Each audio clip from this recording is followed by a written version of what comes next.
मणिपुर में फिर भड़की हिंसा, गृह मंत्रालय हुआ एक्टिव, एनआईए ने भी संभाला मोर्चा। मणिपुर एक बार फिर जल रहा है।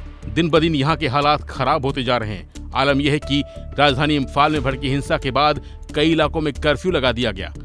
साथ ही तनावपूर्ण हालात को देखते हुए 7 जिलों में इंटरनेट सेवा बंद कर दी गई।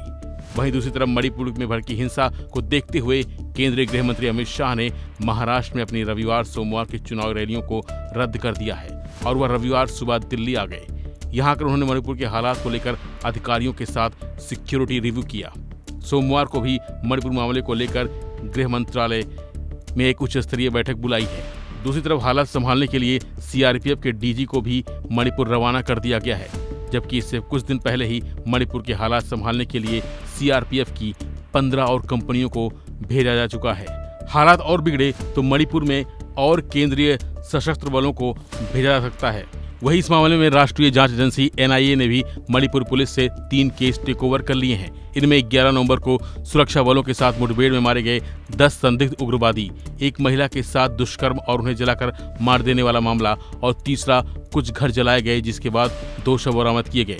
इन 3 मामलों को एनआईए ने मणिपुर पुलिस से टेक ओवर कर लिया है। मामले में कुकी ग्रुप ITLF और INPI इस एनकाउंटर को फर्जी बता रहे हैं। इसे लेकर 10 संदिग्ध उग्रवादियों के शवों को हुए पोस्टमार्टम के बाद कुकी समुदाय ने इन 2 शवों के उस समय तक अंतिम संस्कार करने से इनकार कर दिया है जब तक कि इनकी पोस्टमार्टम रिपोर्ट नहीं मिलती है।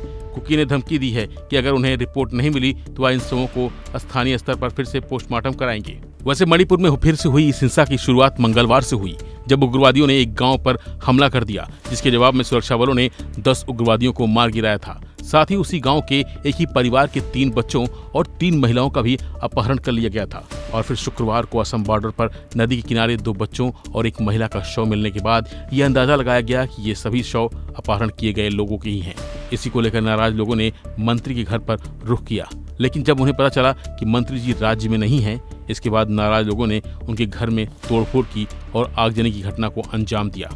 हिंसा के विरोध में लोगों ने इम्फाल में प्रदर्शन किया और आरोपियों को 24 घंटे में गिरफ्तार करने की मांग की। हालात को देखते हुए इम्फाल के कई इलाकों में कर्फ्यू लगा दिया गया है। 7 जिलों में इंटरनेट सेवा को बंद कर दिया गया है। फिलहाल के लिए बस इतना ही। बाकी अपडेट के लिए बने रहिए वन इंडिया हिंदी के साथ।